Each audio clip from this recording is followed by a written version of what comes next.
दुनिया के रिचेस्ट लोगों की लिस्ट देख लो तो एक दो के अलावा देर ऑल मैन। किसी भी कंट्री के प्रेसिडेंट्स की लिस्ट देख लो तो surprise surprise they're all man. Armies, emperors, kings, even businessman, they're all man. अगर 50% से भी ज़्यादा पॉपुलेशन औरतों की है तो ऐसे कैसे हो सकता है कि थ्रू आउट हिस्ट्री सिर्फ मर्दों ने रूल किया? कोई औरत कभी कोई बिलियन डॉलर कंपनी की हेड क्यों नहीं बनी, या किसी मुल्क की प्रेसिडेंट? हम लिटरली उंगलियों पे गिन सकते हैं कि कितनी औरतों ने लीडरशिप पोजीशंस लिए। ऐसा क्यों है? वेल एक्चुअली पेट्रियार्की से पहले मेट्रियार्की थी, मतलब कि औरतें रूल करती थीं। लेकिन ये सब क्यों बदला, आज हम वीडियो में डिस्कस करेंगे। 2 लाख साल पहले the first modern humans homo sapiens आए, और 1 लाख साल पहले वो ह्यूमंस आए जिनका ब्रेन स्ट्रक्चर हमारे ब्रेन स्ट्रक्चर से काफी सिमिलर था। तो हम अज्यूम कर सकते हैं कि हम काफी देर से इस दुनिया में हैं। अब इस पूरी टाइमलाइन में सिर्फ 12,000 साल पहले पेट्रियार्की शुरू हुई। उससे पहले सिर्फ मेट्रियार्की थी, मतलब कि सेंट्रल फिगर औरत होती थी। Women used to rule. हम शुरू में हंटर्स एंड गैदरर्स थे, मतलब एनिमल्स को हंट करते थे, फूड एंड वाटर गैदर करते। इसी तरह लाइफ चल रही थी। क्योंकि औरत इतनी फिजिकली स्ट्रांग नहीं थी कि वो मर्द की तरह जाके हंट कर सके, तो वो अपनी कैंप साइट के करीब रहती थी। वहाँ पे उसका टास्क था कि वो फूड गैदर करे और बच्चों का ख्याल रखे, कपड़े एंड टूल्स भी बनाए। मर्द ऑन दी अदर हैंड दिनों तक नजर भी नहीं आते थे, क्योंकि हंटिंग का टास्क इतना मुश्किल था कि उसमें मरने के काफी चांसेस होते थे। इन अनसेफ इन्वायरमेंट्स की वजह से men used to die, and औरत क्योंकि कैंप साइट्स में रहती थी वो एक सेफ इन्वायरमेंट में रहती, तो वो मर्दों से काफी देर तक जिंदा रह सकती थी। एंड तब वी नीड टू अंडरस्टैंड कि फैमिली कॉन्सेप्ट नहीं था।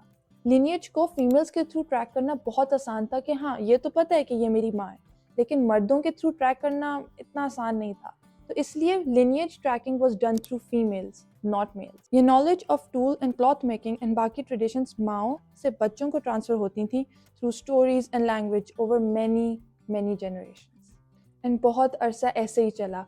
औरत was the center of society था, एक matriarchal society थी। लेकिन with time agriculture and domestication of animals increase हुई। अब मर्दों को ज़रूरत नहीं थी कि वो इतनी दूर जाके hunting करें, and human productivity भी बहुत increase हो गई। एक एग्रेरियन सोसाइटी बन गई। लोग एक जगह सेटल हो सकते थे जिधर वो क्रॉप्स उगाते, एनिमल्स को रखते। ये एनवायरनमेंट दोनों मर्दों एंड औरतों के लिए काफ़ी सेफ था। अब इधर भी चूंकि मेन वर फिजिकली स्ट्रॉन्गर, तो वो फसलों पर ज़्यादा बेहतर काम कर सकते थे। Women had to had babies and उनका ख्याल रखना पड़ता था।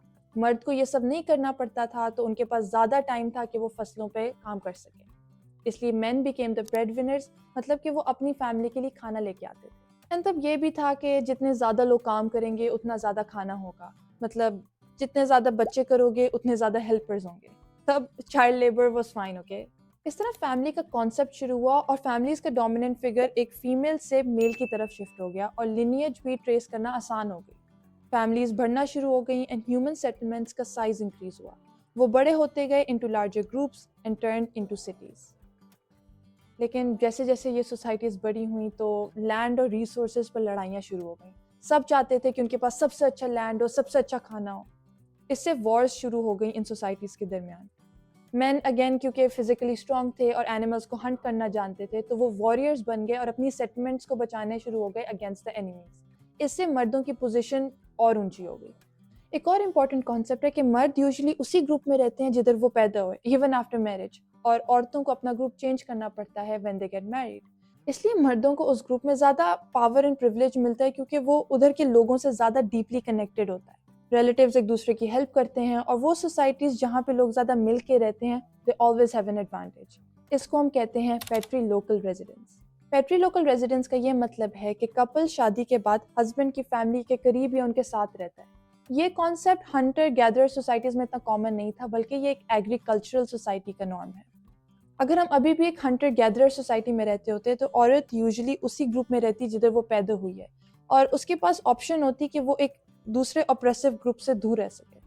सेपियंसा यूनिवर्सिटी में एक स्टडी हुई इन 2004। उन्होंने माइटोकॉन्ड्रियल डीएनए जो मदर से इनहेरिट होता है and genetical markers on the Y chromosomes जो फादर से मिलता है को स्टडी किया। उससे पता चला कि हंटर गैदरर पॉपुलेशंस में औरतें शादी के बाद अपनी माओं के पास ज़्यादा रहती हैं as compare to agricultural societies, and इसका उल्टा सिनेरियो मर्दों में नज़र आता है। اس سے ہمیں پتہ چلا کہ ایگریکلچرل سوسائٹیز کا کافی اسٹرانگ لنک ہے ٹو پیٹری لوکل ریزیڈنٹس۔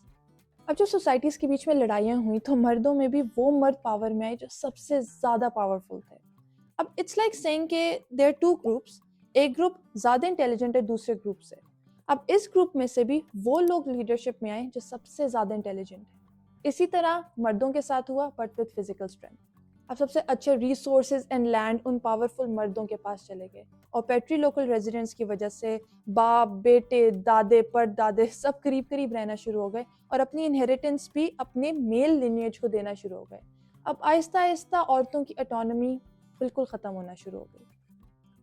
پہلے دنیا اتنی زیادہ کنیکٹڈ نہیں تھی جتنا ہمیں آج نظر آتا ہے۔ یہ ساری سوسائٹیز بہت دور دور تھیں اور یہ آپس میں بات بھی نہیں کر سکتے تھے۔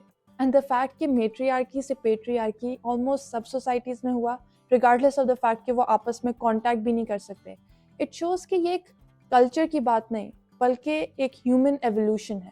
اب یہ الٹیمیٹ سولوشن بالکل ہی نہیں ہے، اور نہ ہم کہہ سکتے ہیں کہ ٹھیک سولوشن ہے، بٹ چیزیں اسی طرح پروگریس ہوں۔ اب یہ سوچنا کہ میل ڈومیننس ایک نیچرل چیز ہے، یہ اتنا سمپل نہیں ہے، کیونکہ ایک اسٹڈی ہوئی تھی آن دا بونوبو سوسائٹیز جو کہ پیٹری لوکل ہی ہیں۔ مطلب فیمیلز اپنی گروپس چھوڑ کے دوسری جگہ جاتی ہیں، لیکن پھر بھی ان کی سوسائٹی میں فیمیلز ڈومینیٹڈ ہیں، اور فیمیلز ایکچولی میل سے 15% کم وے بھی کرتی ہیں۔ لیکن اس سوسائٹی میں فیمیلز کا اس لیے اپر ہینڈ ہے کیونکہ وہ آپس میں الائنسز بناتی اینڈ کوپریٹ کرنے میں ہیلپ کرتی ہیں۔ اس میں ہمیں فیمنزم کے ایسپیکٹس نظر آتے ہیں کہ عورتیں ان عورتوں سے بھی ریلیشنز بنائیں جو ان سے بالکل بھی ریلیٹڈ نہیں۔ آج ہم ایگریرین سوسائٹی نہیں ہیں، بلکہ اس کے بعد ہم ایک انڈسٹریل سوسائٹی بنے، اور آج ہم اس سے بھی آگے ایک ڈیجیٹل سوسائٹی بن چکے ہیں۔ اب اس میں کیونکہ عورت اور مرد کے ڈفرینسز کی لائنز بلر ہونا شروع ہو گئی ہیں، اور کیونکہ فزیکل اسٹرینتھ کی بات ختم ہو گئی ہے، تو ان اے ڈیجیٹل ورلڈ ہم دیکھ رہے ہیں کہ عورت بھی ایک لیڈرشپ پوزیشن میں جا سکتی ہے۔